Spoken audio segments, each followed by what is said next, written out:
Europe 1 Soir Week-end. 19h, 21h, Pascal de la Tour du Pin. Sylvain Maillard, député Renaissance de Paris, est avec moi dans ce studio. Bonsoir, merci d'être là. On a beaucoup de sujets à aborder ensemble, mais d'abord, priorité à l'actualité. Sylvain Maillard, Emmanuel Macron vient de réagir depuis Chypre. Vous savez que 2 casques bleus ont été blessés, semble-t-il par des tirs de l'armée israélienne, qui dit c'est un accident, on a cru qu'on était en danger. Emmanuel Macron donc a condamné fermement ces tirs. On l'a entendu il y a quelques instants. Je voudrais peut-être qu'on réécoute les mots, on les a, du chef de l'État pour bien comprendre de quoi on parle. Avec les premiers ministres italiens et espagnols qui représentent, comme la France, des contributeurs historiques à la FINUL, je veux dire ici que les 700 soldats français engagés dans cette force sont le signe de notre soutien indéfectible et de notre volonté d'être engagés à la sécurité tout à la fois d'Israël et du Liban. Il est donc tout à fait inacceptable de voir les troupes de la FINUL visées délibérément par les forces armées israéliennes. Nous le condamnons, nous ne le tolérons pas et ne tolérons pas que cela se reproduise. Et je remercie les collègues dans Semaine 9 d'avoir eu une parole très claire à nos côtés sur ce sujet. Alors on viendrait écouter les mots d'Emmanuel Macron pour que ce soit très clair et qu'il n'y ait aucune interprétation.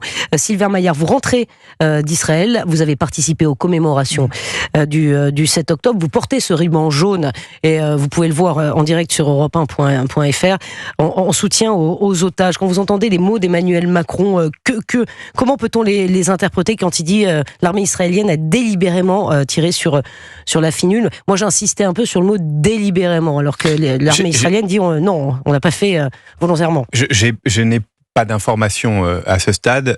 En tout cas, il a raison de dire il est hors de question que les casques bleus de la FINUL soient pris entre les tirs du Hezbollah ou d'Israël. Ça, c'est très clair. D'ailleurs, de ce que j'entends, le gouvernement israélien ou bien le porte-parole de ça, je ne sais pas, a présenté ses excuses en estimant que c'était une erreur et qu'il n'avait pas été visé.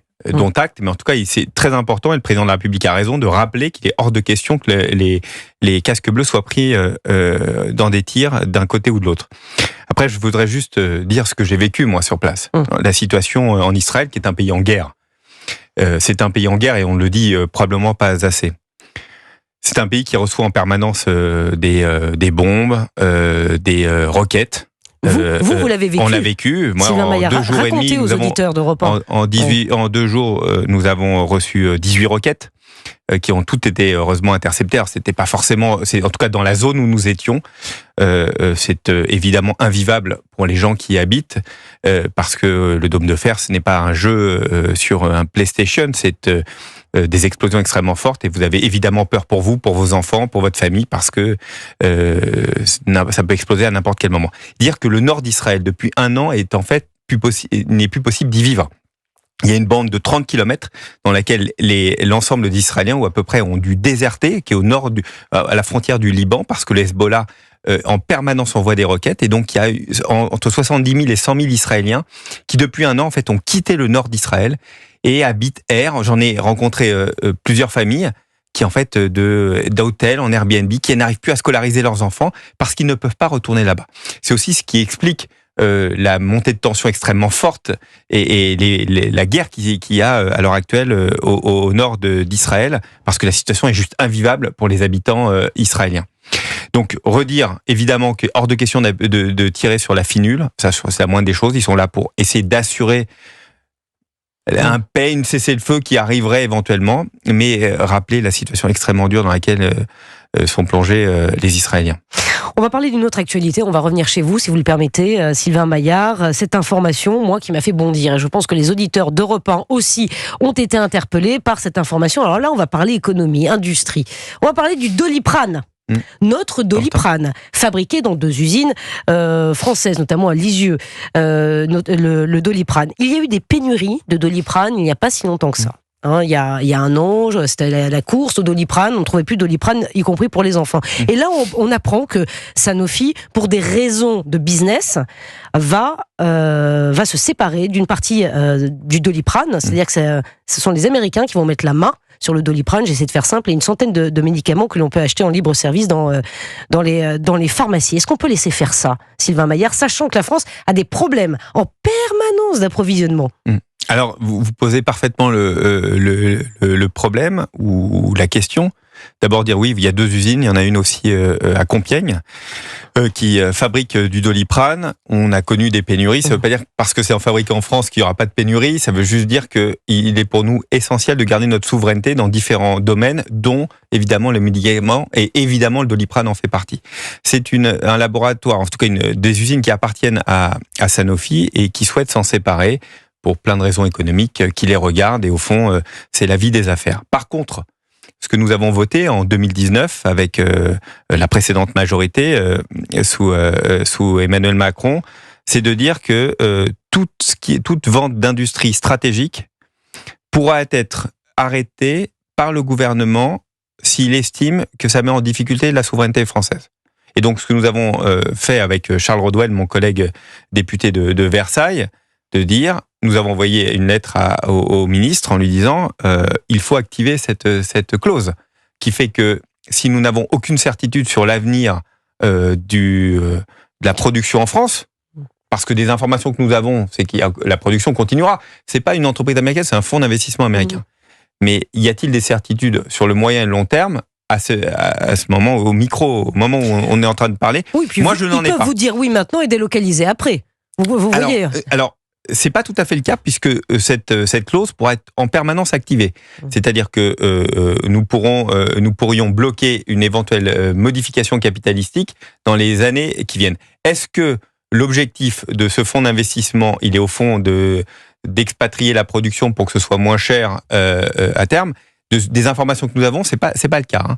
Mais en tout cas, nous ne pourrons pas prendre un risque et nous demandons au ministre de s'en assurer à 100%. Si ce n'est pas le cas, il active la clause et l'interdiction de la vente à ce fonds d'investissement. Mais ça c'est possible, c'est applicable, et on pense évidemment aux centaines d'emplois, aux centaines, milliers d'emplois effectivement de Sanofi, le siège social. Tout ça. Alors dans un premier temps, mais souvent, je ne sais pas si vous avez vu, mais dans ces affaires-là, quand il y a des grandes entreprises, des fonds qui rachètent des entreprises, vous dites non, mais jamais on va licencier, on va tout garder sur site, et puis au bout d'un moment, on dit écoutez, non, c'est trop cher, on s'en va.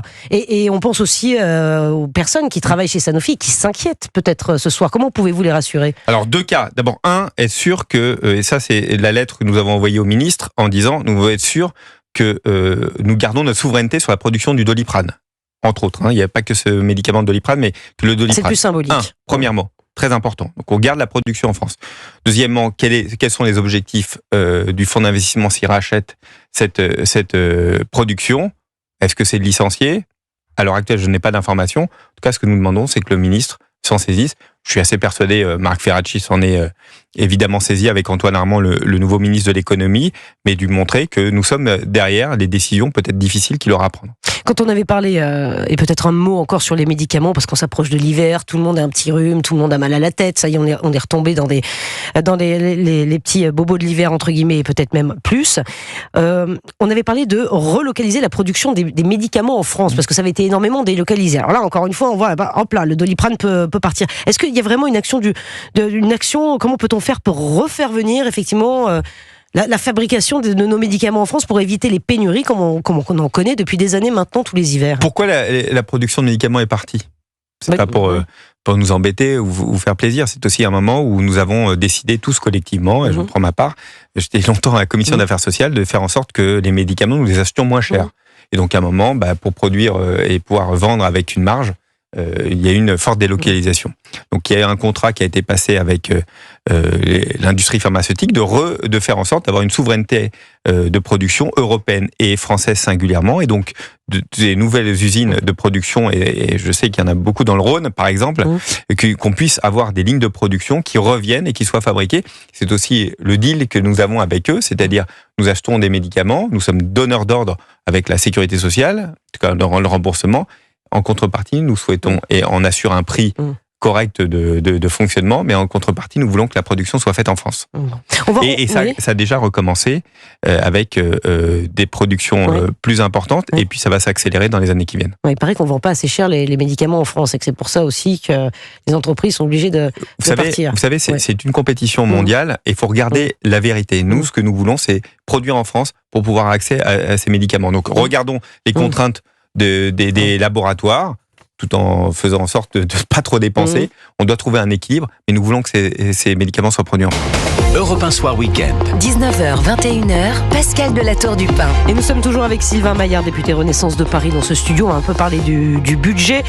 Nous ont rejoint également dans ce studio Monsieur Paul Melun, Monsieur Jules Torres. Installez-vous, je vous en prie. Bonsoir Pascal. Voilà, bonsoir. Bonsoir Pascal.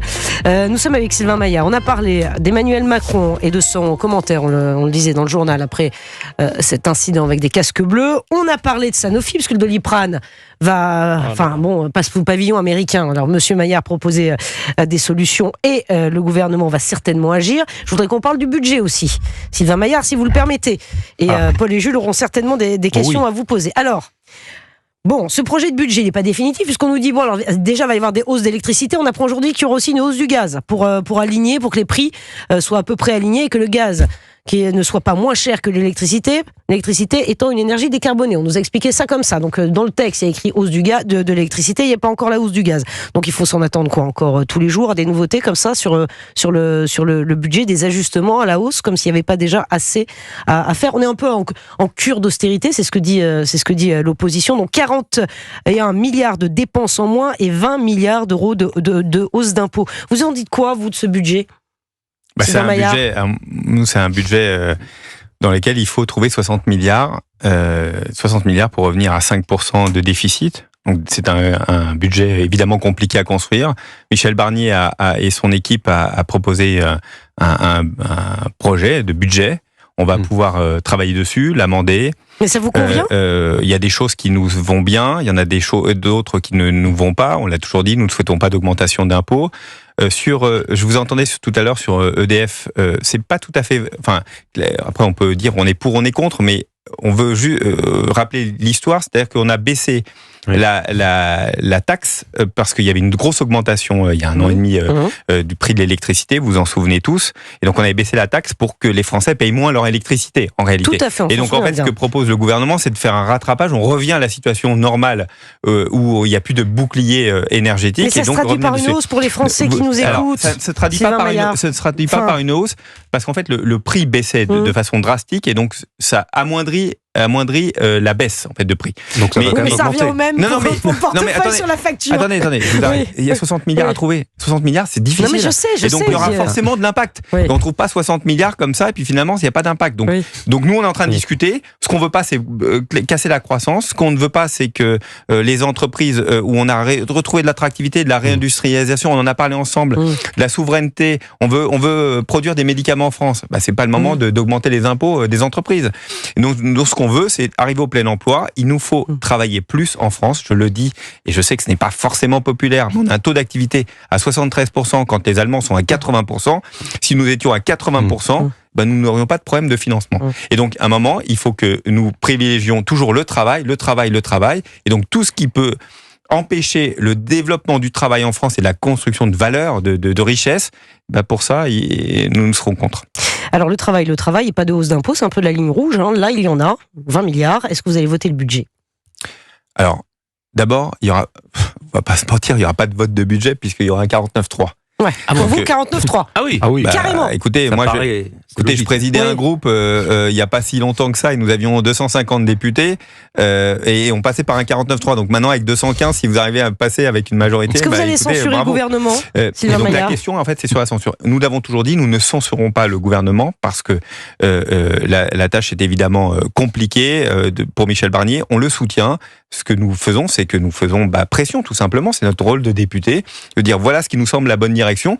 Il nous a demandé de façon parfois un peu taquine, mais il a raison, de dire faites-nous des propositions d'économie, parce que c'est difficile de faire des propositions d'économie. Il y a des dépenses, on est les champions du monde. Mais des économies, c'est difficile. Donc on lui a fait beaucoup de propositions, et puis on attend le débat parlementaire pour pouvoir voir ce qui prend, ce qui ne prend pas, avec les ministres Antoine Armand et Laurent Saint-Martin. C'est une discussion qu'on continue. Honnêtement, on est avec les commissaires aux finances, moi-même et d'autres, on discute en permanence avec eux, avec le président de groupe Gabriel Attal, pour essayer de trouver les équilibres.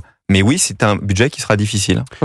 Alors, Jules Torres, c'est une question pour vous. Donc, si on a bien compris, le budget passera par 49.3. Pour éviter la motion de censure, il faut donner quelques gages à Marine Le Pen. On sait qu'elle a fixé une ligne rouge, c'est le report de 6 mois de l'indexation, de la revalorisation des retraites. Quelle est votre position là-dessus ? Est-ce qu'il faut renoncer à ça parce que c'est toujours dans le budget et Marine Le Pen, c'est toujours une ligne rouge pour elle ? Moi, ce que j'ai proposé, c'est qu'on fasse, on fait le distinguo entre les retraités, c'est-à-dire que les petites retraites, d'abord, rappelez qu'on a revalorisé, grâce à la réforme des retraites, les toutes petites retraites, puisqu'on les a ramenées à 1 200 € pour ceux qui avaient une retraite taux plein. Et donc, il y a une grosse revalorisation, là, en octobre. Il y a une revalorisation les années d'avant, mais on dit que pour les petites retraites, alors il faut faire un seuil peut-être autour de 2 000 €, par exemple, jusqu'à 2 000 €. Il y a une indexation. Et pour celles qui sont indexation tout de suite, et pour celles qui sont peut-être au-dessus de 2 000 €, on demande un effort complémentaire de 6 mois pour faire ce complément au mois de, en tout cas cette indexation au mois de juillet. Moi, je voulais revenir d'un mot sur la question que vous posez, Pascal, il y a quelques instants sur le gaz et sur l'électricité. Ce qui m'inquiète beaucoup, moi, dans cette affaire de fiscalité sur le gaz et sur l'électricité, c'était Agnès Pannier-Runacher qui parlait du gaz il y a quelques heures, c'est que nous allons avoir un effet gilet jaune plus. On court ce risque-là. Moi, je pense que penser que le pouvoir d'achat des Français se serait tellement amélioré qu'on peut réaugmenter les prix du gaz et les prix de l'électricité, c'est prendre un risque. C'est comme ça que ça a commencé sur la taxe sur le carburant. Donc, je pense qu'il faut être très prudent avec ce genre de choses. Je dis pas qu'il faut pas réduire le déficit, mais n'y a-t-il pas d'autres moyens de réduire le déficit plutôt qu'augmenter le prix du gaz ou de l'électricité ? Vous avez raison, et moi je ne vais pas vous dire qu'il n'y a aucun risque et que, au fond, juste rappeler ce que j'ai voulu faire tout à l'heure, il y a quelques minutes, vous expliquer qu'on revenait juste à une réglementation, c'est-à-dire une taxation qui correspondait à avant la hausse très très forte du prix de l'électricité et qu'on revenait juste à ça et qu'il y a une baisse des prix qui est enclenchée sur le prix de l'électricité. En réalité, le prix de l'électricité va baisser pour nos concitoyens tout au début de l'année prochaine, mais si évidemment on réaugmente la taxe, la baisse sera moins importante. Après, je le redis, il faut trouver 60 milliards. C'est pas facile de trouver 60 milliards. Et oui, il y aura des conséquences pour les uns pour les autres. Ce que nous voulons pas, nous voulons prioriser les choses. Ce que nous voulons, c'est faire en sorte que ceux qui bossent, ceux qui travaillent, en fait, soient privilégiés et qu'on fasse en sorte que le travail paie plus. Et donc faire très attention à tout ce qui incite à construire du travail et à mieux payer les salariés. Alors Sylvain Maillard, député Renaissance de Paris, on l'a entendu, il faut faire des économies mais pas de hausse d'impôts. Je voudrais vous faire réagir à une interview à l'Obs. L'économiste Jean Pisani-Ferry, pourtant proche du chef de l'État, et qui a participé au programme économique en 2017, dit quoi lui ? Justement, il appelle à sortir du tabou des hausses d'impôts. Alors, dans votre camp, c'est tabou ou pas les hausses d'impôts ? Je croyais qu'on allait l'écouter, non. Non, malheureusement, c'est une interview à l'Obs. Vous savez quoi ? On est déjà les champions du monde des impôts. C'est déjà nous qui avons mais pourquoi dit-il ça, Jean Pisani-Ferry ? Moi, j'en sais rien, mais moi, je vous donne ma réponse. Du chef de l'État. Les taux à l'impôt pour les plus riches. Les taux de prélèvement en France sont les plus importants. Nous, on a baissé les impôts, c'est vrai, pour les entreprises, pour les particuliers. Il n'y a plus de taxes d'habitation, il n'y a plus de contribution audiovisuelle. On a baissé les impôts, un peu plus de 60 milliards, parce que nous, on pense que dans ce pays, il y a trop d'impôts. Et c'est ça qui empêche la croissance économique, c'est ça qui empêche de créer de la valeur. Et d'ailleurs, on n'a jamais eu autant de recettes fiscales que depuis qu'on baisse les impôts. La discussion est-ce que si les Français nous disaient nos services publics sont extraordinaires, tout marche bien, l'hôpital marche bien, au fond, on pourrait augmenter les impôts. On dit, vous en avez pour ce qui correspond. Mais c'est pas ça qu'on entend. Le consentement à l'impôt est faible. Et donc, le consentement à l'impôt est plus compliqué, parce qu'il dit, je paye, et je trouve que les services publics ne correspondent pas. Il faut l'entendre. Tout à l'heure, on parlait du prix du gaz, du prix des gaz, prix de l'électricité, qu'il fallait entendre le risque. Il faut entendre ce risque aussi de dire, à un moment, il y a un ras-le-bol fiscal et que les Français ne voudront plus payer. Moi, j'entends les choix de Michel Barnier, qu'on peut discuter. Vous savez, à la fin, c'est toujours, malheureusement, souvent les mêmes qui payent, c'est-à-dire la classe moyenne, et qui en a déjà ras-le-bol et qui dit, moi, je ne veux pas payer plus d'impôts. Donc, nous, on veut arbitrer sur les baisses de dépenses. Et on a plein de propositions à faire. Alors, je reviendrai pour vous les détailler avec grand plaisir. Et puis sur les impôts. On n'y est pas. Mais nous serons dans le soutien de Michel Barnier. C'est une tâche extrêmement difficile dans laquelle il a été nommé, pardon. Et donc nous voulons l'accompagner. Mais c'est normal qu'on défende la vision. Ça fait 7 ans. Il y a des vraies réussites depuis 7 ans en France. On ne veut pas casser la dynamique. Eh bien, merci beaucoup Sylvain Maillard. Merci à vous. D'avoir été avec nous dans ce studio d'Europe 1, député Renaissance de Paris.